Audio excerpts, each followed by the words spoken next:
Hey everybody, welcome back to the channel, and welcome to my Paleozoic deck profile for the July 2021 format.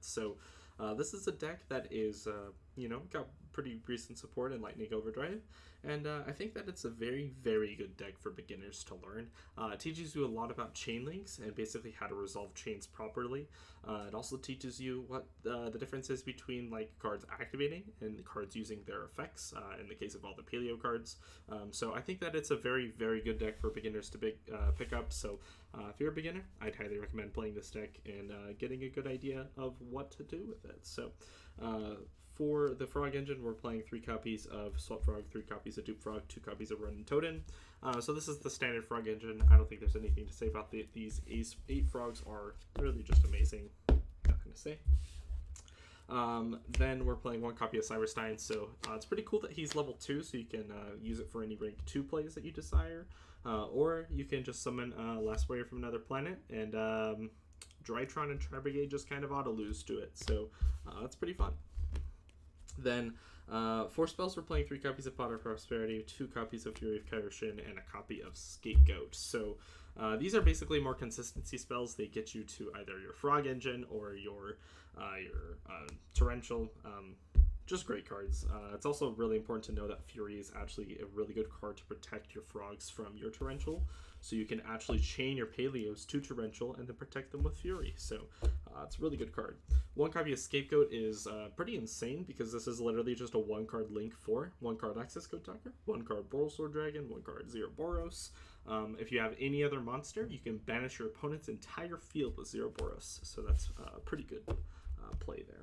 Then for Paleozoic cards, we're playing 3 copies of Dino, 3 copies of Morella, with a copy of Rise to Full Height to send, and then 2 copies of Canadia and 1 copy of Olenoides. So I'll go over basically why I've decided to play these ratios. First, we'll start with Olenoides. I think that this card's not really that great this format, especially going second. Like, what are you hitting? Not really anything, except maybe an Eldritch you're hitting something, and maybe against Striker you're hitting something, but like, other than that, it's like not really the greatest card ever.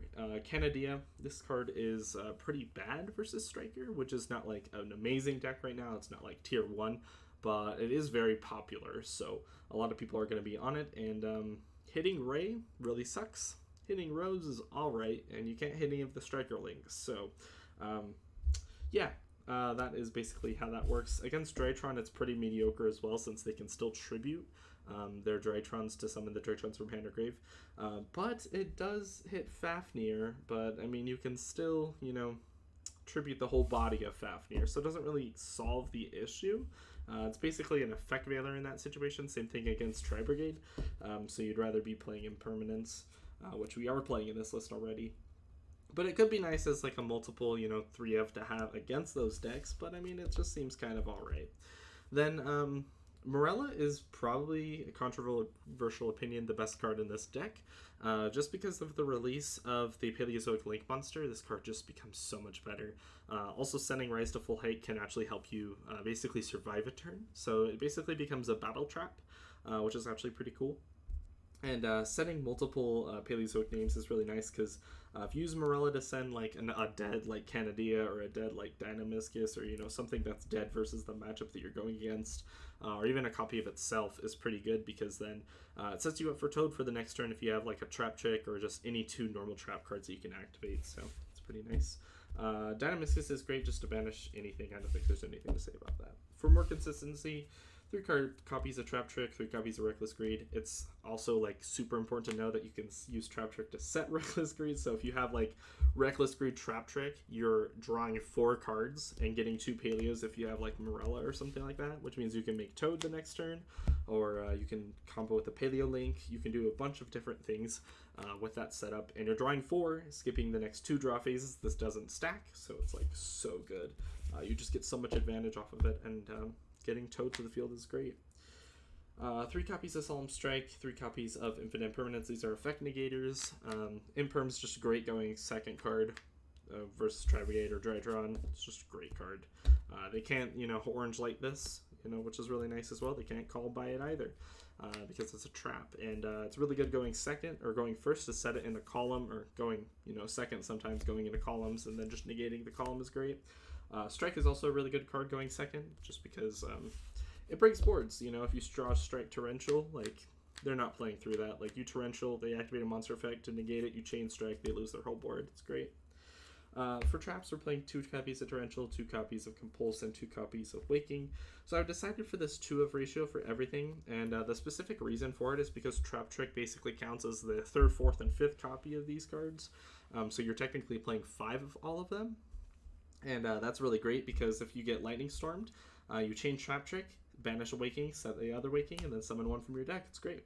And then Torrential, I mean, you're basically playing 7 copies of this, so I don't think it's necessary to, you know, play 3 copies of it. You play 7 ways to get to it, so I think it's, like, fine at 2. Compulse is also pretty good. Basically, acts as Effect Veiler in this format, because if they summon Fafnir, you would just wait till they activate the Ritual spell, and then you Compulse it back, and then they have to tribute from their hand. Or if they normal summon, or, like, against Tri-Brigade, if they normal summon the Tri-Brigade, you could just use Compulse and bounce it back to their hand. You probably want to hit their first normal summon, because if they like normal summon Kit, you don't want them to link it off to an Almirage and then do their place. You can just bounce the Kit back to hand, and they can only play if they draw like exactly Cerberus or Karis plus like Fractal or something. I don't know. They have to draw a very specific hand to play around it. 1 copy of Imperial Order. Yeah, it's just spell negation. It's pretty great. For the extra deck, we'll go over it real quick. So 3 copies of Toad, 1 of them in German. It's pretty cool. Nothing to say about that. For the rest of it, we're playing a Zeus package with Downerd and Zeus. It's so good to sometimes just summon Toad, overlay for Downerd, overlay for Zeus, and then use the Zeus detaching the Toad, and then you can add back any water from your grave. So it's basically like a Zeus, like you're Zeusing your opponent, getting rid of their entire field, and then also adding a resource from your grave back to hand with Toad. So it's pretty insane. It's also important to know that you can send this off if they Maximus you, like Dogmatic and Maximus. You can send this to grave and then use both Toad's effects to add them both back to extra deck. So it's pretty good.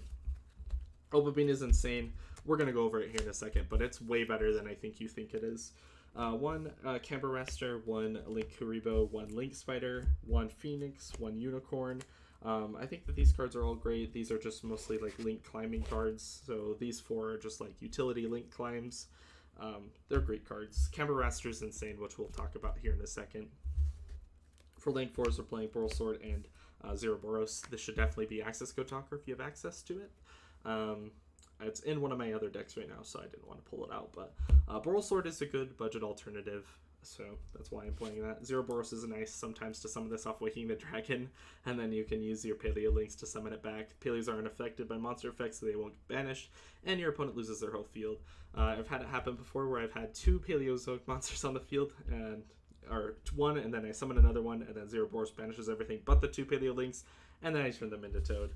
It feels really nice to do that. For Waking the Dragon, targets are playing a Falcon and a Last Warrior. This basically you summon if your opponent has monsters, and if your opponent doesn't have monsters, you're summoning Last Warrior.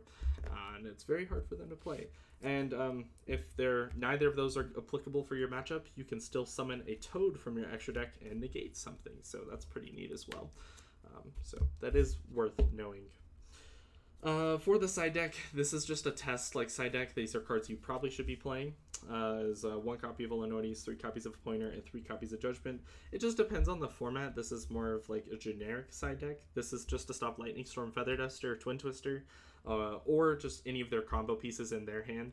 And Judgment's there for a very similar reason, to stop those cards. It's not very great going second because like their board's already established, so Judgment doesn't really do a whole lot. Illinois is for the back row matchups, so you can actually set something off Trap Trick that interacts with their back row. It's also searchable with obviously Illinois or Camberraster, so it's pretty nice to have a second copy in the side deck. For important cards that you could play this format, you could probably fit in Drolls, Lancia, and D-Shifter.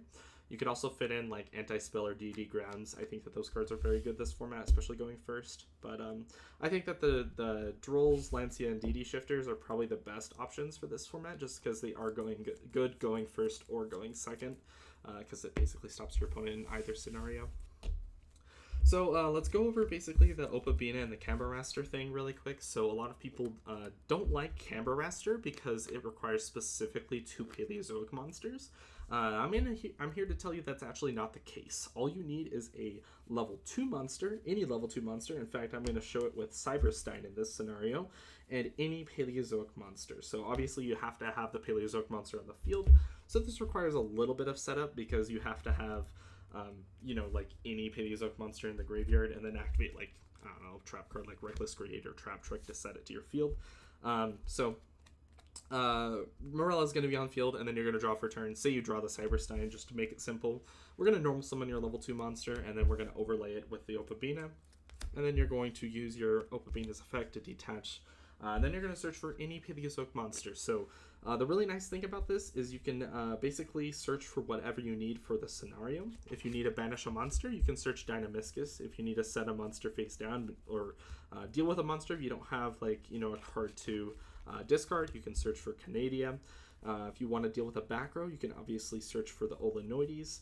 Or if you can't do any of those things, you can actually just search for a copy of Morella. So you can deal with monsters, you can deal with back row, you can deal with just a lot of stuff with the Opabina, so you have a lot of utility here. But say you don't have any of those, you can just activate a Morella, send in like another Paleograve, it doesn't really matter.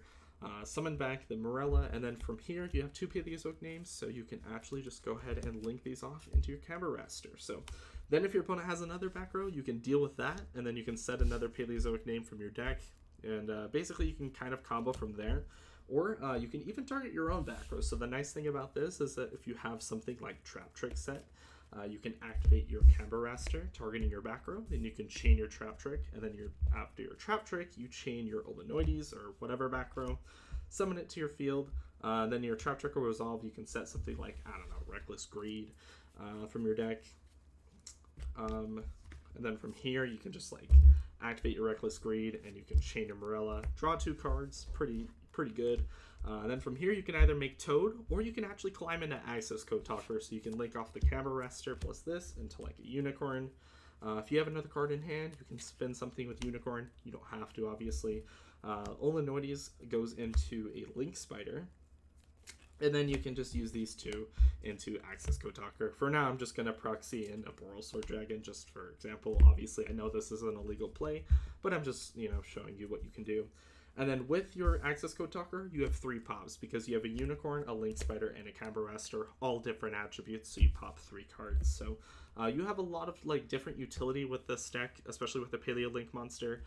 This required 2 cards, like Morella, or I guess 3. 2 cards, the Morella, the Cyberstein, and then a Trap Trick to do this sort of combo. But I mean, you are playing with a full hand, you don't have just, 1 card, so you do have a lot of utility with it, so you don't have to do, specifically that play, but you have basically the option to, is what I'm trying to get at here. But that's going to do it for today's video. I hope you guys enjoyed. I think that the Paleo Link monster is severely underrated. I think it just needs the right pilot to take this deck to the next level.